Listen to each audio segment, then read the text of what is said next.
Polygons ये एक ऐसे सिंपल क्लोज्ड कर्व होते हैं जो सिर्फ लाइन सेगमेंट्स की हेल्प से बनाए जाते हैं और इन लाइन सेगमेंट्स को हम हमारे इन पॉलीगन्स की साइड्स कहते हैं। अब यहाँ पर एक से ज़्यादा साइड्स है ना, तो स्टूडेंट्स इन साइड्स के बीच में बनने वाले ये एंगल्स भी तो होंगे। तो फिर हमारे मैथमेटिशियंस ने हमसे ये कहा कि अगर आप कोई पॉलीगन ड्रॉ करें और उस पॉलीगन में अगर सभी साइड्स इक्वल हो जाए और उन साइड्स के बीच में बनने वाले एंगल्स भी इक्वल हो जाएं, तो फिर उसे हम एक स्पेशल नाम देंगे, दैट इज रेगुलर पॉलीगन। एक ऐसा पॉलीगन जहां साइड्स इक्वल हो और एंगल्स भी इक्वल हो जाएं।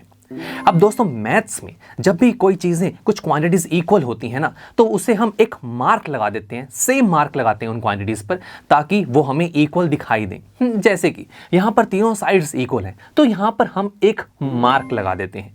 ये मार्क क्या बता रहा है कि ये मार्क तीनों साइड्स पर लगाया गया, सेम मार्क है, तो इट मीन्स ये तीनों साइड्स इक्वल है। इसी तरीके से एंगल्स भी तो इक्वल थे ना, हमने मेजर किए अभी, तो फिर एंगल पर हम कुछ डिफरेंट मार्क लगा देते हैं, दो लाइन बना देते हैं, तो फिर यही मार्क मैंने हर किसी पर लगाया, तो इट मीन्स यहां से पता लग रहा है कि ये एंगल्स भी इक्वल है। ये ऐसे तरीके से हम मैथ्स में इक्वल चीज़ों को शो करते हैं।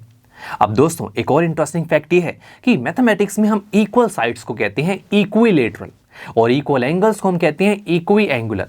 तो हम इन शॉर्ट ये भी कह सकते हैं कि रेगुलर पॉलीगन्स वो होंगे जो इक्विलेटरल एंड इक्वी एंगुलर होंगे।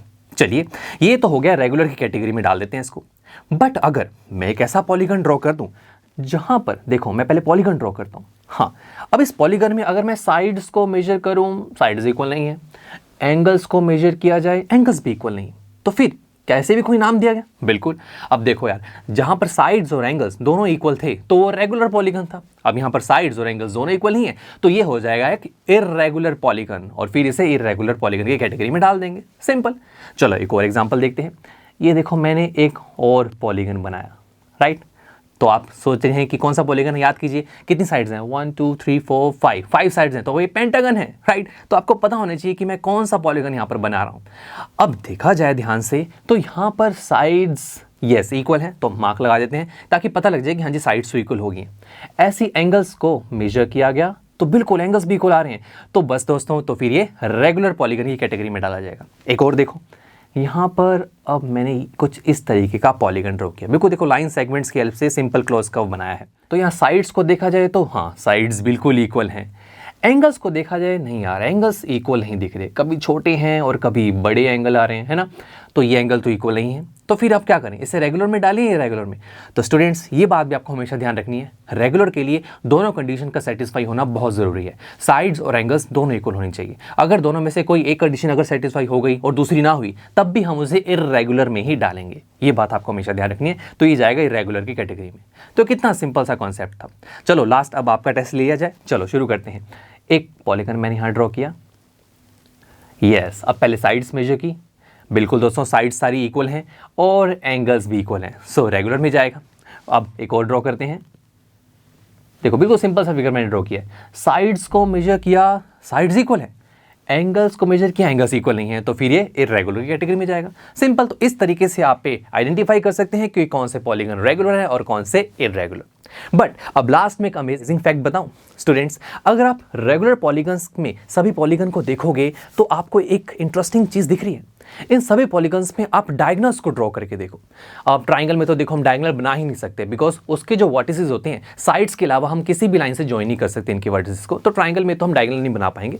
बट जो बाकी के पॉलीगन्स हैं वहाँ डायगोनल बनाओगे तो सारे डायगोनल्स इंटीरियर पार्ट में ही बन रहे हैं। तो और दोस्तों हम जानते हैं कि जिस पॉलीगन में डायगोनल्स इंटीरियर पार्ट में बनते हैं उन्हें हम कन्वेक्स पॉलीगन कहते हैं। इट मींस रेगुलर पॉलीगन्स हमेशा कन्वेक्स पॉलीगन होते हैं। काफी अमेजिंग फैक्ट था ना। अब उसके बाद इर्रेगुलर पॉलीगन को देखोगे तो यहाँ पर डायगोनल्स देखो, फर्स्ट में तो देखो ट्राइंगल, यहाँ तो डायगोनल बनेगा नहीं। सेकंड में देखें तो डायगोनल्स इंटीरियर और एक्सटीरियर में प्रेजेंट है।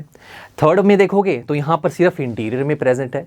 It means irregular polygons convex भी हो सकते हैं और कनकेव भी हो सकते हैं, बिकॉज डायगोनल्स जब अंदर हैं तो वो कन्वेक्स है, अंदर और बाहर दोनों है तो वो कनकेव है। तो यहाँ दोनों तरीके के पॉलीगन आ रहे हैं। So irregular polygons are either convex or concave polygons. तो ये दोनों इंटरेस्टिंग फैक्ट भी हमें यहाँ से जानने को मिले।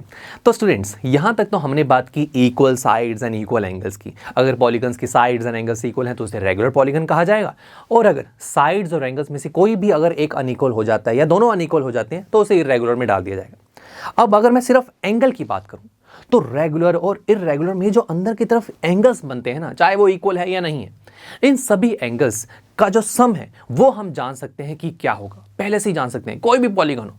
बट ये सम निकालेंगे कैसे, इसे हम नेक्स्ट लेक्चर में स्टडी करेंगे, जिस लेक्चर का नाम है एंगल सम प्रॉपर्टी। इस प्रॉपर्टी के अकॉर्डिंग हम किसी भी पॉलीगॉन के इंटीरियर एंगल का टोटल सम जान सकते हैं। बट कैसे, इसे हम नेक्स्ट लेक्चर में देखेंगे। So see you there. I am sure students, आपको ये लेक्चर काफी पसंद आया होगा और ऐसे ही मजेदार तरीके से अपने हर एक कॉन्सेप्ट क्लियर करने के लिए डाउनलोड कीजिए PUStack ऐप को, जहां पर आपके पास और भी बहुत सारे ऑप्शंस होंगे, जैसे कि back exercise solutions, tip videos, sample papers and much more. So what are you waiting for? Download the app now.